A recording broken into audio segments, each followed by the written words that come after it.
ఫలితాలన్నీ ఇంకా దాదాపుగా కొలిక్కొస్తా ఉన్నట్టున్నాయి.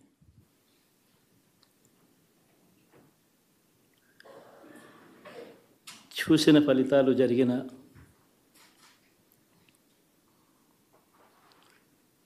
పరిస్థితులు చూస్తే నిజంగా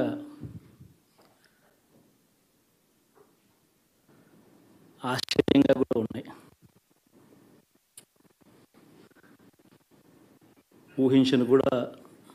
ఊహించలేదు ఇలా జరుగుతుందని, ఇలా వస్తాయని కూడా.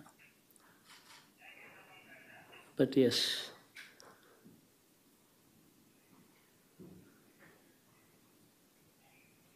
అమ్మఒడి అందుకున్న 53 లక్షల మంది తల్లులకు మంచి చేసినాం, పిల్లలు బాగుండాలి, వాళ్ళ చదువులు బాగుండాలని తాపత్రయపడుతూ అడుగులు వేశాం. మరి అక్క చెల్లెమ్మల ఓట్లు ఏమయ్యాయో తెలీదు. 66 లక్షల మంది అవ్వాతాతలకు, వితంతులకు, వికలాంగులకు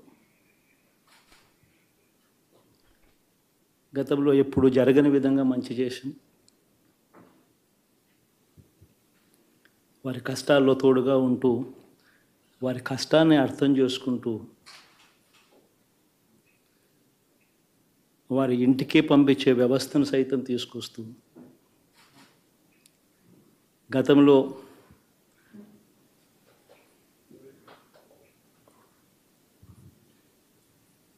మా ప్రభుత్వం అధికారంలోకి రాకమునుపు ఇస్తూ ఉన్న చాలని పెన్షన్ నుంచి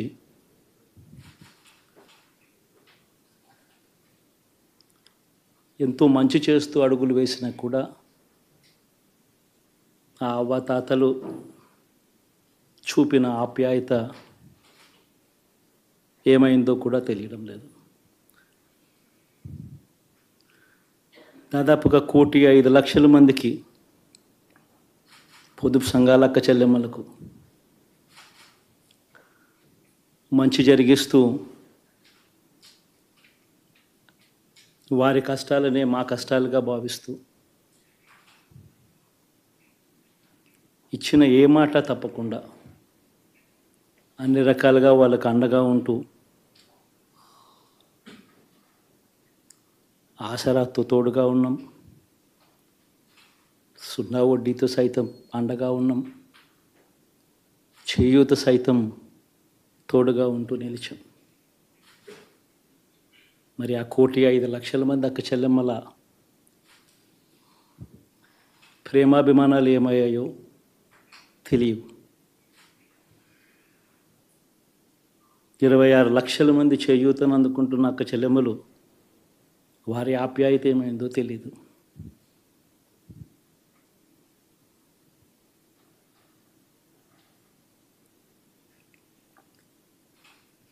పిల్లల చదువుల కోసం ఏ తల్లి ఏ తండ్రి ఇబ్బంది పడకూడదు అని మొట్టమొదటిసారిగా పూర్తి ఫీజులు ఇస్తూ తీసుకొచ్చి అందగా నిలిచాం.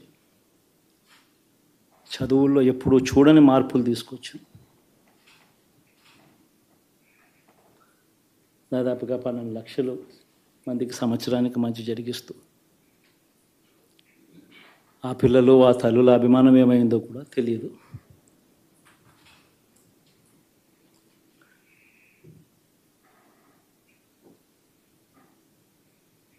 దాదాపుగా 54 లక్షల మంది రైతన్నలకు గతంలో ఎప్పుడూ చూడని విధంగా, జరగని విధంగా పెట్టుబడికి సహాయంగా అందించే కార్యక్రమం మొట్టమొదటిగా జరిగింది మన ప్రభుత్వం వచ్చాకే.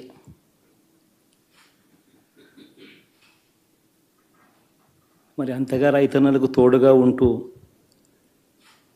రైతన్నలకు రైతు భరోసా ఇవ్వడం కానీ,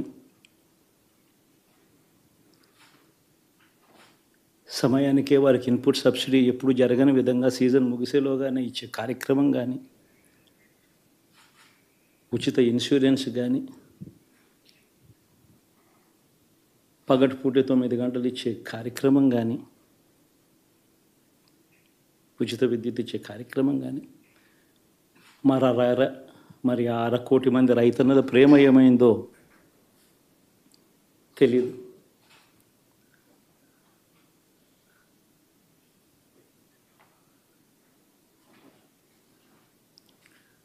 మరి ఇన్ని కోట్ల మందికి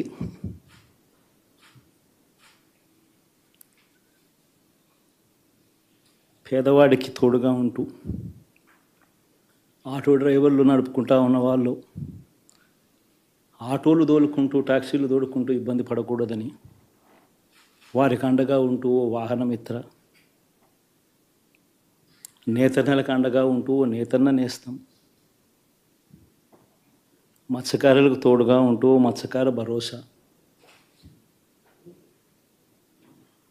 ఫుట్పాత్ మీద చిన్న చిన్న ఇడ్లీ షాపులు పెట్టుకొని నడుపుకుంటూ, చిన్న చిన్న బంకులు పెట్టుకొని నడుపుకుంటూ, చిన్న చిన్న వ్యాపారాలు చేసుకుంటా ఉన్న వీళ్లకు, నా అక్క చెల్లెమ్మలకు, నా అన్నదమ్మలకు మంచి జరగాలని ఆరాటపడుతూ వాళ్ళకు ఒక తోడు,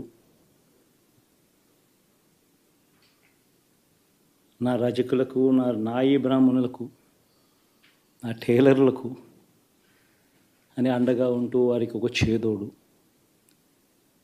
మరి ఇన్ని లక్షల మందికి ఇంత మంచి చేసి, ఇన్ని కోట్ల మందికి, లక్షలు కూడా కాదు, కోట్ల మందికి మంచి జరిగించి, ఎప్పుడు జరగని విధంగా మేనిఫెస్టో అంటే ఒక చెత్తబుట్టలో పడేసే డాక్యుమెంట్ కాదు. ఒక మేనిఫెస్టో అంటే ఒక బైబిల్ అని, ఒక ఖురాన్ అని, ఒక భగవద్గీత అని మొట్టమొదటి రోజు నుంచి కూడా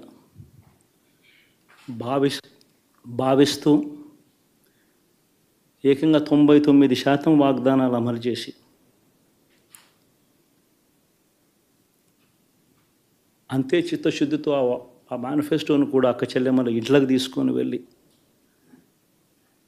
చూపించి మీరే టిక్కు పెట్టండి అనే నిబద్ధత గల ప్రభుత్వంగా పనిచేసాం.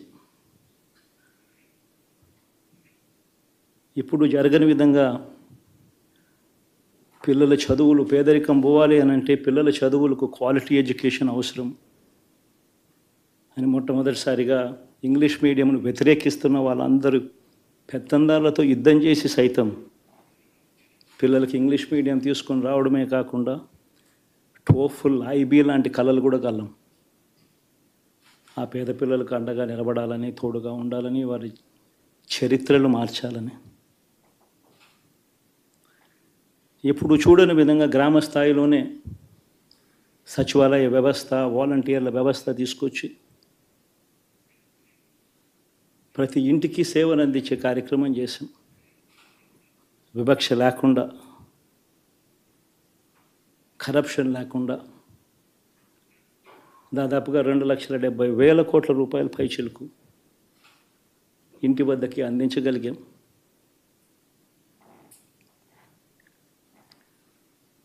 ఇప్పుడు చూడని మార్పులు తీసుకురావడమే కాకుండా ఒక చదువుల రంగం అయితేనేమి, ఒక విద్యారంగం, ఒక వ్యవసాయ రంగం అయితేనేమి, ఒక వైద్య రంగం అయితేనేమి, ఏ పేదవాడు ఎప్పుడూ ఇబ్బంది పడకూడదు అని ఎప్పుడు ఊహించని విధంగా మార్పులు తీసుకొస్తూ పేదవాడికి అండగా నిలబడగలిగాం. విమెన్ ఎంపవర్మెంట్ అంటే ఇది, మహిళా సాధికారత ఇది అంటే ఇది అని ప్రపంచానికి చాటి చెప్పగలిగాం. సోషల్ జస్టిస్ అంటే, సామాజిక న్యాయం అంటే ఇది అని ప్రపంచానికి చూపించగలిగాం. మరి ఇన్ని గొప్ప మార్పులు చేసిన తర్వాత, ఇన్ని కోట్ల మందికి మంచి జరిగిన తర్వాత మరి అభిమానం ఏమైందో, నా ఆప్యాయత ఏమైందో తెలీదు.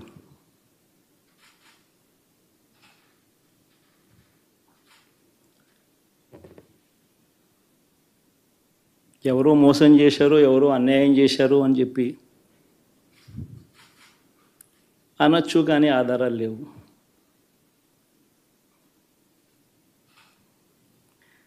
ఏం జరిగిందో దేవుడికి తెలుసు.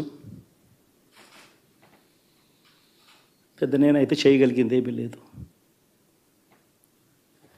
ప్రజల తీర్పు తీసుకుంటాం, కానీ మంచి చేయడానికి మాత్రం ప్రజలకు తోడుగా ఖచ్చితంగా ఉంటాం. వాయిస్ ఆఫ్ ది వాయిస్లెస్ కింద ఈ పార్టీ తాను చేయాల్సిన పని తప్పకుండా చేస్తుంది. పేదవాడికి అండగా ఉండే కార్యక్రమంలో ఎప్పుడూ కూడా పేదవాడికి తోడుగా ఉంటూ గలం విప్పుతుంది, పేదవాడికి అండగా నిలుస్తుంది. పెద్ద పెద్ద వాళ్ళ కూటమి ఇది, ఢిల్లీలో సైతం శాసించే పరిస్థితుల్లో ఉన్న కూటమి ఇది. ఆ కూటమిలో ఉన్న బీజేపీకి, ఆ కూటమిలో ఉన్న చంద్రబాబు గారికి, ఆ కూటమిలో ఉన్న పవన్ కళ్యాణ్ గారికి, అందరికీ కూడా వాళ్ళ గొప్ప విజయానికి అభినందనలు.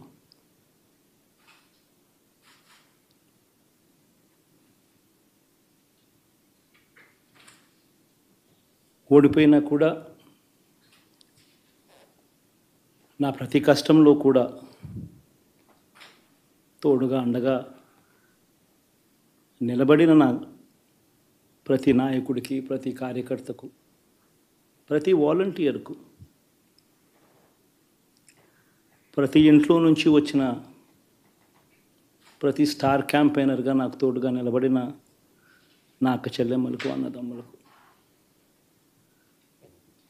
మీ అందరికీ మనస్ఫూర్తిగా మీ అందరికీ కూడా కృతజ్ఞతలు తెలియజేస్తా ఉన్నాను. ఏం జరిగిందో తెలియదు, కానీ ఏమి చేసినా, ఎంత చేసినా ఇంకా 40% ఓటు బ్యాంకు మాత్రం తగ్గించలేకపోయారు. ఖచ్చితంగా మళ్ళీ ఇక్కడి నుంచి లేస్తాం.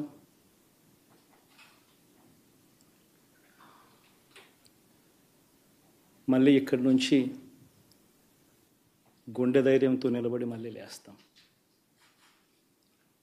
ప్రతిపక్షంలో ఉండడం కొత్త కాదు, పోరాటాలు చేయడం అంతకన్నా కొత్త కాదు.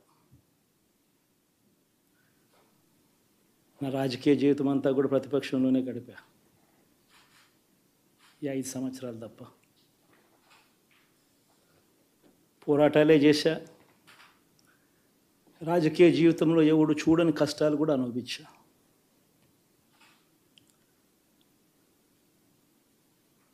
ఇప్పుడు అంతకన్నా కష్టాలు ఏదైనా పెట్టినా కూడా సిద్ధంగా ఉన్నాం, సిద్ధంగా ఎదుర్కొంటాం. ఆల్ ది వెరీ బెస్ట్ గవర్నమెంట్లోకి వచ్చిన వాళ్ళకు. Thank you.